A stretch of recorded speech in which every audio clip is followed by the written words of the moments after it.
ಇರ್ತಾರೆ ಯಾವಾಗಲೂ ರಾಕ್ಷಸಿ ತರ.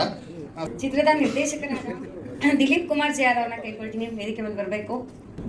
ಗೊತ್ತಿಲ್ಲ ಸರ್, ಮುಂದೆ ಇನ್ನು ಫಸ್ಟ್ ಟೈಮ್ ಸ್ಟೇಜ್ ಹತ್ತಾ ಇರೋದು, ಮಾತಾಡ್ತಾ ಇರೋದು. ಮುಂಚೆ ತುಂಬ ಕಡೆ ಕೆಲಸ ಮಾಡ್ತಾ ಇದ್ದೆ, ಬಟ್ ಫಸ್ಟ್ ಟೈಮ್ ಡೈರೆಕ್ಷನ್ ಮಾಡಿ ಸಿನಿಮಾ ತಗೊಂಡಾಗ ಗೊತ್ತಾಗ್ತಾ ಇಲ್ಲ ಏನು ಮಾತಾಡಬೇಕು ಅಂತ. ತುಂಬ ಅದ್ಭುತವಾದ ಸಿನಿಮಾ ಮಾಡಿದ್ದೀವಿ, ತುಂಬಾ ಚೆನ್ನಾಗಿದೆ. ನೋಡೋ ಪ್ರತಿಯೊಬ್ಬರಿಗೂ ಸಿನಿಮಾ ಇಷ್ಟ ಆಗುತ್ತೆ ಅನ್ನೋದೊಂದು ಮಾತ್ರ ಹೇಳಬಲ್ಲೆ. ಇನ್ನು ಮುಂದಕ್ಕೆ ಮಾತಾಡೋಕ್ಕೆ ಆಗ್ತಾ ಇಲ್ಲ ನನಗೆ.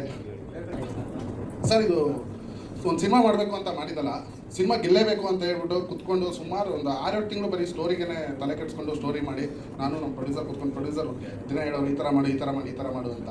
ಆಮೇಲೆ ಇಲ್ಲ, ನಾನು ನಾರ್ಮಲ್ ಕತೆ ಮಾಡಿದ್ರೆ ಒಂದು ಸ್ವಲ್ಪ ರೀಚ್ ಆಗೋದು ಕಷ್ಟ ಆಗೋದು ಅಂತ ಒಂದು ವಿಭಿನ್ನವಾದ ಶೈಲಿಲೇ ಸಿನಿಮಾನ ತಗೊಂಬಂದಿದ್ದೀನಿ. ಸಿನಿಮಾ ನೋಡಿದರೆ ನಿಮಗೆಲ್ಲ ಅರ್ಥ ಆಗುತ್ತೆ. ಐ ಥಿಂಕ್ ಇದುವರೆಗೂ ಯಾರೂ ಮಾಡಿಲ್ಲ ಈ ಥರ ಕತೆ ಅಂತ ಅಂದ್ಕೊಂಡಿದ್ದೀನಿ. ಖಂಡಿತ ಮಾಡಿಲ್ಲ, ಒಂದು ಡಿಫ್ರೆಂಟ್ ಸ್ಟೋರಿ ಸರ್. ಹಾಂ ಸರ್, ಒಂದು ಹೋರಾಟ ಸರ್, ದೈವ ಮತ್ತು ಇನ್ನೊಂದು ಏನೋ ಹೇಳ್ತಾರೆ ಸರ್, ಗೊತ್ತಿಲ್ಲ, ಡೆವಿಲ್. ಹಾಂ, ಓಕೆ, ಅದ್ರ ನಡುವೆ ನಡೆಯೋ ಅಂತ ಒಂದು ಹೋರಾಟ ಸರ್. ಸರ್, ಒಂದು ಸಸ್ಪೆನ್ಸ್ ಥ್ರಿಲ್ಲರ್ ಸಿನಿಮಾ ಸರ್.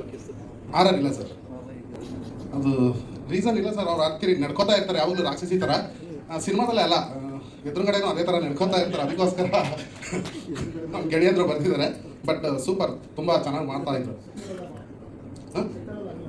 ಇಲ್ಲ, ಸುಮ್ಮನೆ ಹೇಳಿದೆ ತಮಾಷೆಗೆ. ಅಲ್ಲ, ಹೀರೋಯಿನ್ ಬಂದಿಲ್ಲ ಅಂತ ಈ ತರ ಸ್ಟೇಟ್ಮೆಂಟ್ ಕೊಡ್ತಿದ್ದೀರಾ?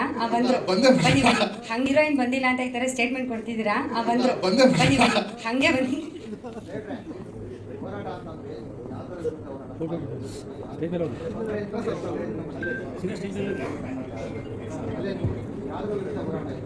ಸಮಾಜದಲ್ಲಿ ಸರ್, ಒಂದು ಊರು, ಆ ಊರಿಗೆ ಕಾಪಾಡ್ಕೊಳ್ಳೋಕ್ಕೋಸ್ಕರ ಒಬ್ಬ ವ್ಯಕ್ತಿ ಹೋರಾಟ ಮಾಡೋಣ ಸರ್. ಹರ್ಷವರ್ಧನ್ ನಾಯಕರಾಗಿ ಮೆಚ್ಚಿದ್ದಾರೆ, ನಿಶ್ಚಿತ ಶೆಟ್ಟಿ ಅವರು ಹೀರೋಯಿನಾಗಿ ಮಾಡಿದ್ದಾರೆ, ನಮ್ಮ ನಾಗೇಂದ್ರ ಅರಸು ಸರ್, ಆಮೇಲೆ ಪಾವಗಡ ಮಂಜು ಸರ್ ಇದ್ದಾರೆ, ಬಾಲ್ವಾಡಿ ಸರ್ ಮಾಡಿದ್ದಾರೆ, ಆಮೇಲೆ ನಮ್ಮ ಪ್ರೊಡ್ಯೂಸರ್ ಸರ್ ವಿಲನಾಗಿ ಮಾಡಿದ್ದಾರೆ.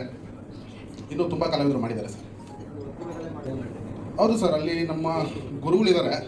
ಅವ್ರನ್ನ ನೋಡ್ತಾ ಇದ್ದಾಗ ಅವ್ರ ಥರ ಅವ್ರಿಗೊಂದು ಪುನರ್ಜನ್ಮ ಆಗಿರೋ ಅಂಥದ್ದು. ಅವರು ನೋಡಿ ಅವರು ಬೇರೆ ಏನು ಮಾಡಬೇಕು ಅಂತ ಗೊತ್ತಾಗಿಲ್ಲ, ಬೇರೆ ಥರನೇ ತಗೊಂಡೋದೆ. ಆದರೆ ಗುರುಗಳದ್ದೇನು ಸ್ಟೋರಿ ಅಲ್ಲ, ಇನ್ಸ್ಪಿರೇಷನ್ ಅವರಷ್ಟೇ. Thank you sir, all the best, ಒಳ್ಳೇದಾಗಲಿ ನಿಮಗೂ.